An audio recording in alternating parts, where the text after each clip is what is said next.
Assalamualaikum warahmatullahi wabarakatuh. Shalom, Om Swastiastu, Namo Buddhaya, Salam Kebajikan. Izin memperkenalkan diri, Nindya Praja Fidelis Nikanor Lawrence Marias, NPP 30.1542 dari kelas E6, nomor absen 14. Baik, berikut saya akan menyampaikan materi tentang konsep evaluasi kinerja. Langsung saja kita mulai dari pengertian evaluasi kinerja. Ada beberapa pengertian menurut para ahli. Yang pertama, menurut Lyon T. Mendison, penilaian prestasi kinerja atau performance appraisal adalah suatu proses yang digunakan pimpinan untuk menentukan apakah seorang karyawan melakukan pekerjaannya sesuai dengan tugas dan tanggung jawabnya.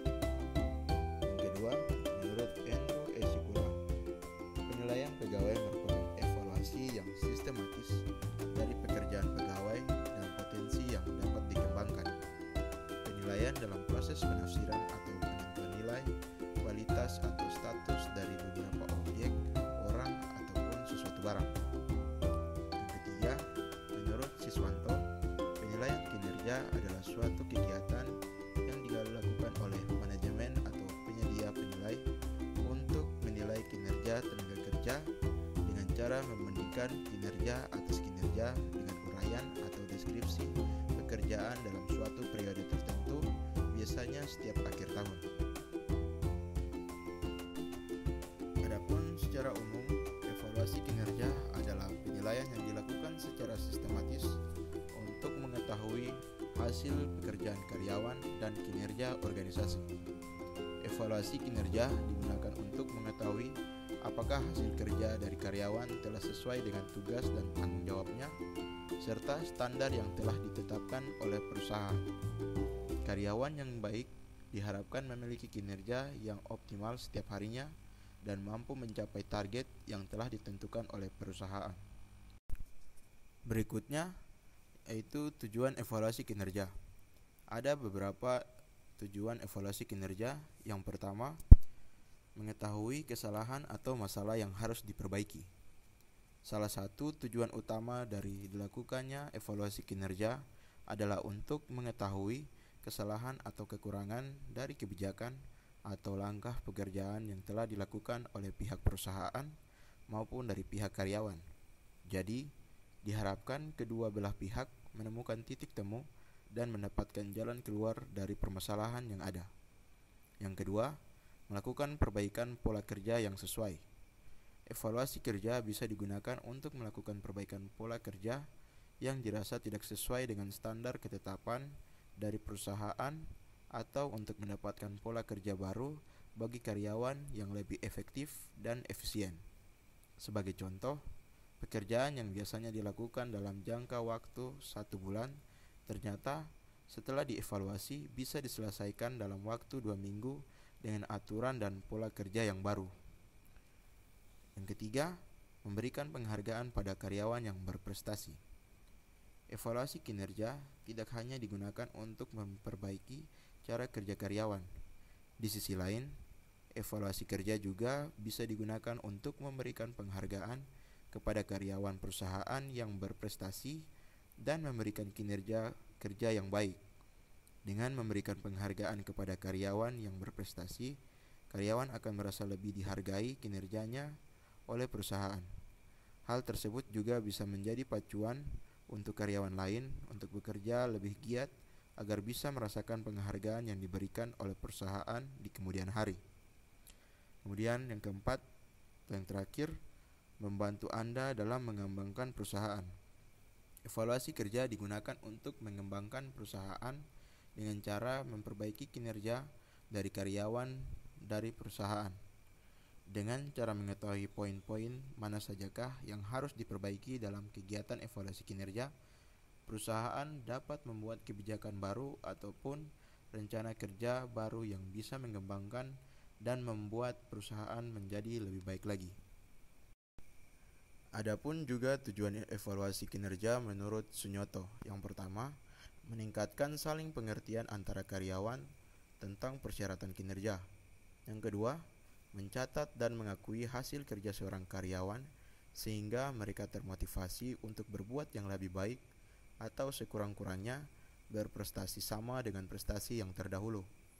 Yang ketiga, memberikan peluang kepada karyawan untuk mendiskusikan keinginan dan aspirasinya dan cek kemampuan meningkatkan kepedulian terhadap karir atau pekerjaan yang diembannya sekarang. Yang keempat, mendefinisikan atau merumuskan kembali sasaran masa depan sehingga karyawan termotivasi untuk berprestasi sesuai dengan potensinya. Yang kelima atau yang terakhir, memeriksa rencana pelaksanaan dan pengembangan yang sesuai dengan kebutuhan pelatihan, khusus rencana diklat, dan kemudian menyetujui rencana itu jika tidak ada hal-hal yang perlu diubah. Baik, yang selanjutnya yaitu langkah evaluasi kinerja. Di sini terdiri dari 3 langkah. Yang pertama, lakukan secara rutin dan konsisten. Sebuah perusahaan idealnya melakukan evaluasi kerja 1-2 kali dalam 1 tahun. Namun, hal ini tidak bisa dijadikan patokan.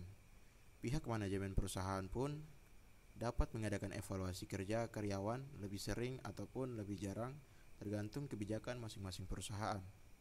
Sebagai catatan, rentang waktu adalah hal yang cukup penting dalam melakukan evaluasi kinerja karyawan. Perkembangan karyawan tidak akan cukup terlihat apabila evaluasi kerja karyawan dilakukan terlalu sering.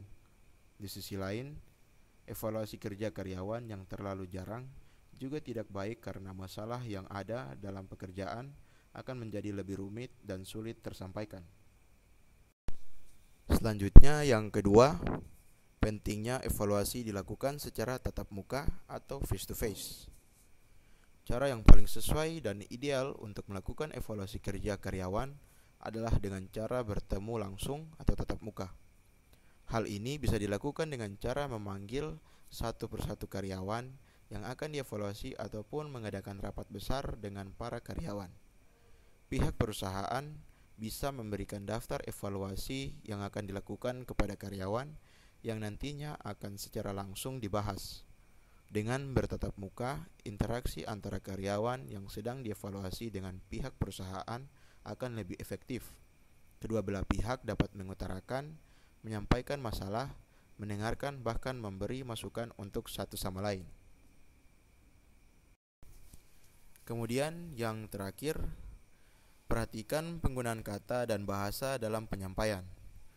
Penggunaan bahasa yang tepat harus digunakan agar masing-masing pihak dapat menangkap setiap pokok pembahasan yang disampaikan dalam kegiatan evaluasi kerja karyawan. Perusahaan atau pihak evaluator dapat memilih kata-kata yang spesifik agar membantu karyawan atau pihak yang dievaluasi lebih memahami dan menyimak kegiatan tersebut dengan serius. Selanjutnya, kita masuk kepada metode evaluasi kinerja. Terdapat 7 metode yang bisa digunakan untuk menilai kinerja karyawan, diantaranya 1. Penilaian melalui KPI. Sudah umum diketahui bahwa salah satu fungsi KPI adalah sebagai alat ukur kinerja karyawan. KPI mencatat rekaman target dan pencapaian individu, tim, maupun perusahaan. Berdasarkan catatan tersebut, baik leader, manajer, dan HRD akan mampu menilai kinerja seorang karyawan dengan objektif karena terdapat indikator pencapaian di dalamnya. Yang kedua, evaluasi diri sendiri atau self-evaluation. Selanjutnya, kita memiliki metode evaluasi yang sedikit berbeda dengan metode lain. Membuat karyawan mengevaluasi dirinya sendiri juga merupakan salah satu cara dalam menilai kinerja karyawan. Self-evaluation memberikan ruang lebih lebar untuk menyatukan tujuan dan pencapaian individu dan perusahaan. Bagi karyawan, menilai hasil kerja dan pencapaian diri sendiri akan meningkatkan rasa apresiasi dan engagement kepada perusahaan. Begitupun dengan perusahaan akan memiliki karyawan yang lebih memahami perkembangan dirinya sendiri, berpotensi untuk meningkatkan kualitas kerja di kemudian hari. Yang ketiga, peer feedback. Ingin meyakinkan penilaian di luar dari data dan hasil wawancara face to face karyawan, Anda bisa menarik umpan balik animus dari rekan kerja satu tim atau satu divisi yang bersangkutan. Point of view orang ketiga selalu bisa membantu Anda dalam bersikap objektif dan adil. Ini memberikan kesempatan untuk mempelajari keterampilan dan kemampuan karyawan dan membantu mengidentifikasi jaringan, kepemimpinan, pekerjaan, dan keterampilan kolaborasi individu dalam suatu organisasi. Yang keempat, feedback 360 derajat. Hampir serupa dengan peer feedback, feedback 360 derajat menarik penilaian dari lingkaran yang lebih luas lagi. Tidak hanya rekan kerja satu tim, bisa juga dari tim atau divisi lain yang pernah berkolaborasi dengan karyawan. Feedback 360 derajat juga mencakup review dari atasan maupun bawahan, bahkan dari pelanggan. Biasanya feedback 360 derajat memberikan gambaran atas kinerja karyawan dalam lingkup kemampuan bekerja sama, kualitas kepemimpinan, orientasi tujuan, level motivasi, kemampuan beradaptasi, dan lain-lain. Namun, kekurangan terbesar dari metode ini adalah munculnya bias atau sifat subjektif dalam penilaian. Maka itu, sebagai penilai, HRD maupun manajer harus menyaring dan menyerap review yang diterima secara objektif dan ideal. Yang kelima, penilaian dengan skala. Ini adalah salah satu teknik evaluasi kinerja karyawan yang juga umum digunakan. Dengan metode ini, kinerja individu di berbagai bidang tugas atau pekerjaan akan dinilai dalam skala berbagai kriteria termasuk produktivitas pelayanan pelanggan, kerja tim, kualitas kerja, perhatian terhadap keselamatan, dan sebagainya akan dievaluasi.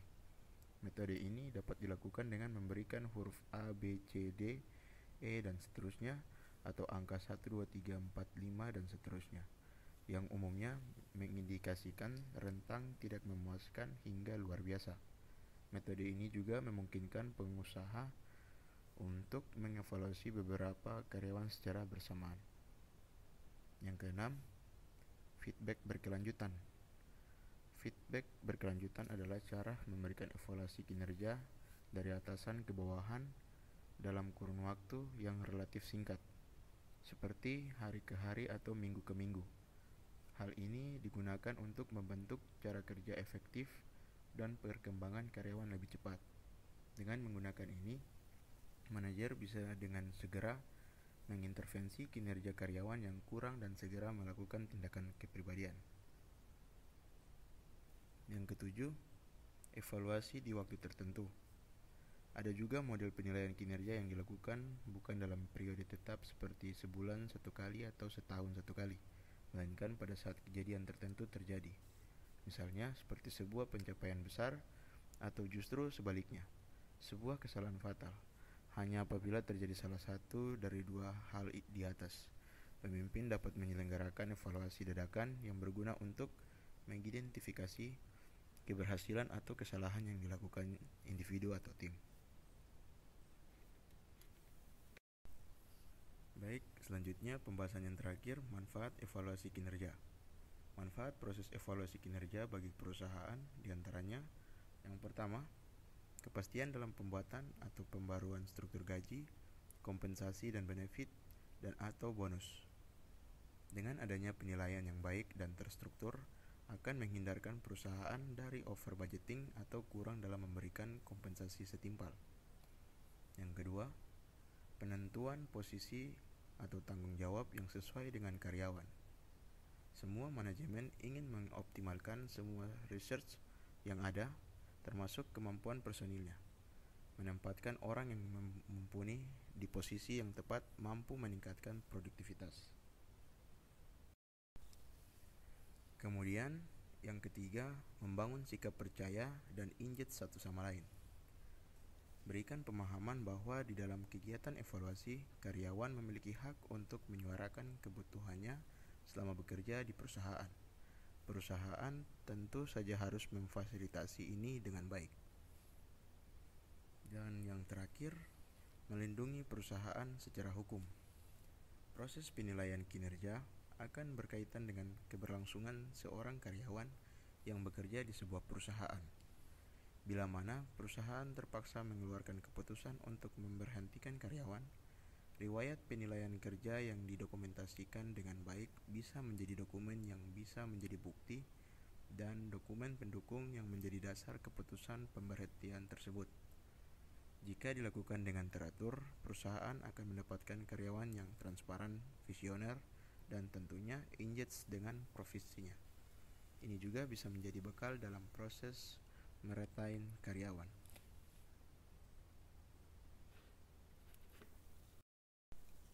Demikian yang dapat saya sampaikan.